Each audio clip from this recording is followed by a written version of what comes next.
What's the real story behind Pafco, man? Oh man, I mean, this is a long story. I'll try to make it as short as possible.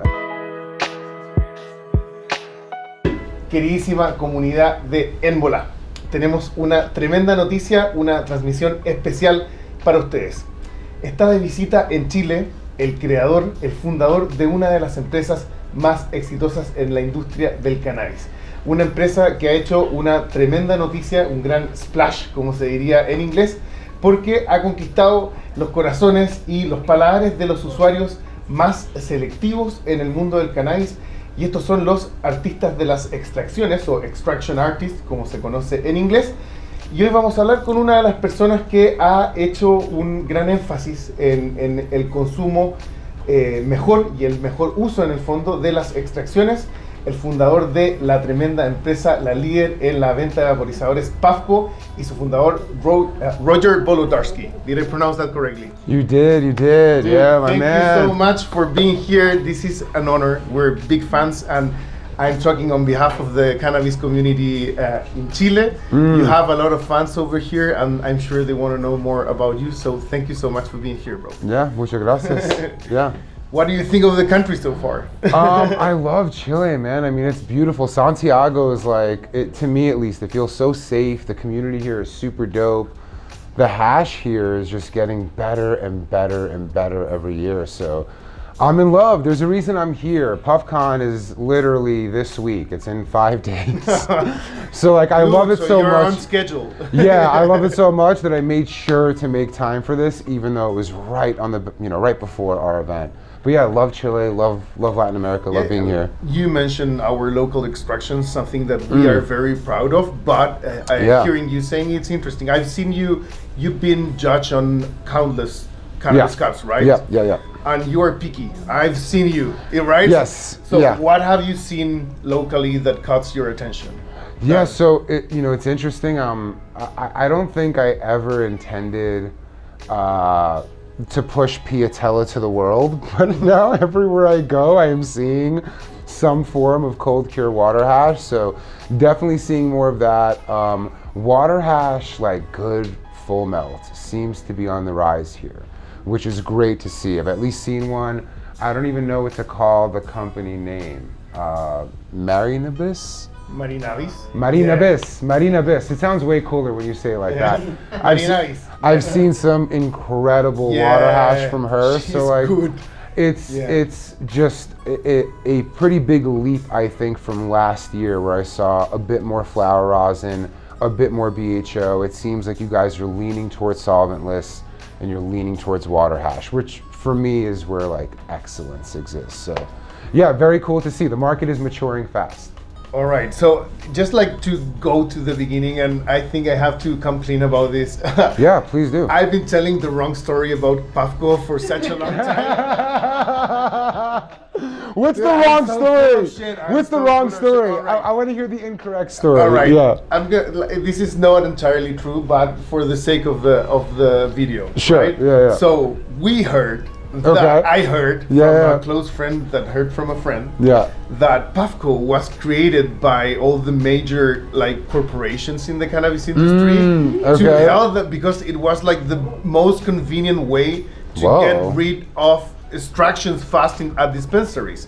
So I like this conspiracy. Let's go with that. Let's go with that. I'm gonna leave. Let's just keep running that story. And then it made so much sense to me, because I was like, yeah, of course, because who wants to be carrying a torch, right? Sure. Like, nobody wants to do that. Yeah. Why? If you're, it's not for everyone. If you're high, you don't want a torch. Yeah. Close to you. Why would you do that? And absolutely. I thought, this is brilliant. Of course, these corporations. That's so funny. That's so funny. When Chelsea came and I told her the story, she was like, no. No, not the story. Yeah. So, oh my God. She must have died laughing. Yeah. So for the local cannabis community, what's the real story behind Pafco, man?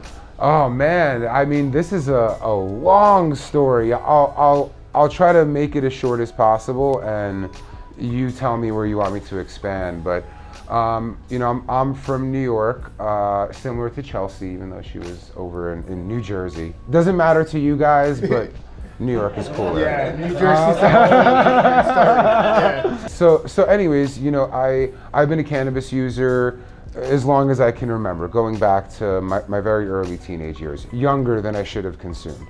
And, you know, I've been arrested a few times for cannabis. So in 2012, what we were calling wax hits the scene in New York. 2010, actually, it hit the scene. 2012, there's something called wax pens.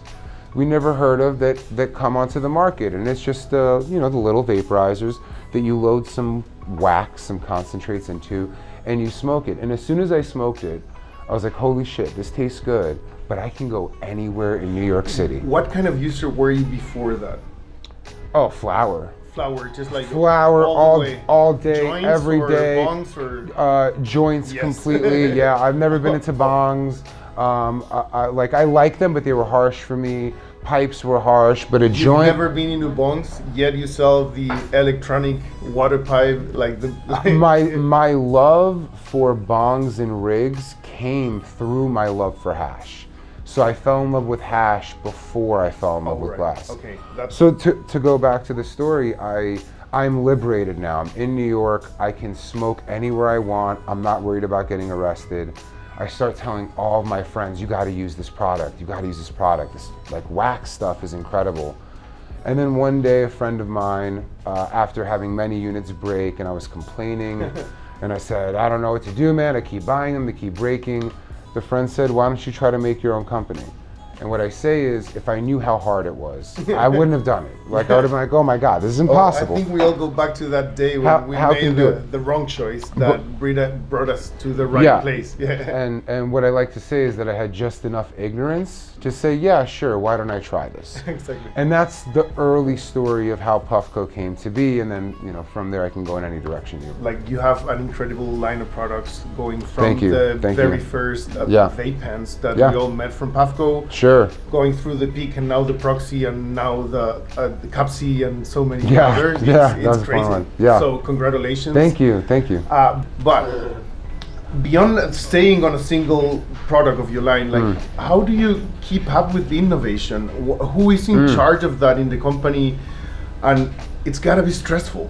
Like we've talked about product development. Yeah. It's not easy. So you know, there's a lot to it. So, you know, earlier in the company, a lot of the needs would come from me because I was the most experienced cannabis user in the company. And I couldn't find engineers that could really build out my dreams. So it really started when I found who today is our Chief Technology Officer, but started as a lead engineer, Avi Bajpai. To really answer the question is, it's people.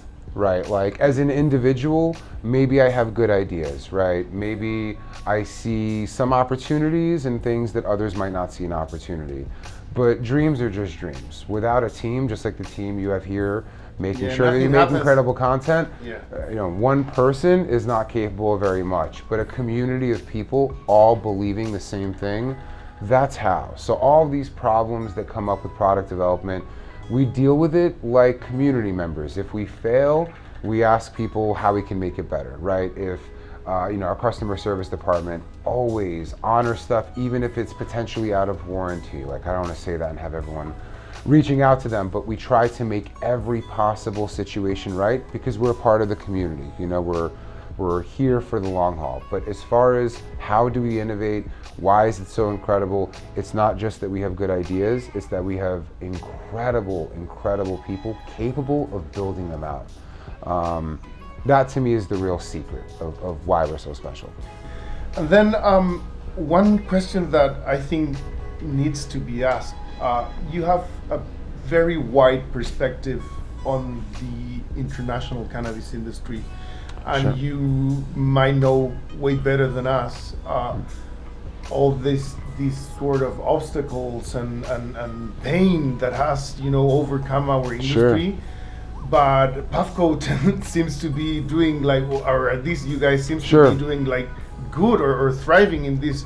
But how do you see the industry and where do you see it going now with all this rescheduling and all these changes? Yeah, so, Puffco as a business is only as healthy as the cannabis industry is. If the cannabis industry is doing well, if markets allow for hash to be made because we don't want to make herbal vaporizers, then Puffco is really healthy. As far as the US goes, the sentiment in the US by most people is that they actually don't want legalization because they don't want regulation. They don't want it to be very expensive to be able to make money with the plant. They want just decriminalization. We don't want anyone in jail for this, but let us manufacture and partake in this in a way that almost everybody can do it. Because to do it in the US, you have to have a lot of money. If you want to be a legal business, and that's not the relationship we've had with the plant. The relationship we've had with the plant is if you have a good community, little bit of money, you can grow your own, you can make your own. So this is important as far as the US goes. That's my best recommendation for the emerging markets across the world, is focus most importantly on decriminalization. Nobody should be in jail for weed. Nobody should be in jail for selling cannabis. This should just be a thing of the past. And if you're fighting for your rights here, before we figure out how to make big businesses really rich, we need to make sure that the humans who are suffering today stop suffering and that we're free to connect as a community. That to me is the number one most important thing across the world. In the US, just like everything else in the US, like healthcare and everything, cannabis is a business. And it's going to serve people that are there more for the business than for the plant. We're trying to change it, we're doing our best. As a company, as a community, but ultimately it will go how it will go. Across the world, we have an opportunity, all of you have an opportunity less than Puffco, to make sure that you fight for freedom, not for rules. Wise words from the founder of Puffco. Dear community of Envola, I will switch to Spanish now. Yeah, please. Esa fue la entrevista a Roger Wolodarski. Yes. I said it good for me. So the founder of one of the most successful companies in the cannabis industry, one of the main, what's the word for that in Spanish? Sorry. Role models. Role models, huh? Yeah, Thank you. There you go. So, dude, it's an honor to have you here, and thank you so much for your time. Appreciate it, man. I'll see you soon in the Expo Week, right? Yes. Muchas gracias por la invitación. Yeah. Nos vemos, querida comunidad en Volar. I'm trying. Thank you guys. Thank you. I'm learning Spanish. I'm doing my best. Thank you.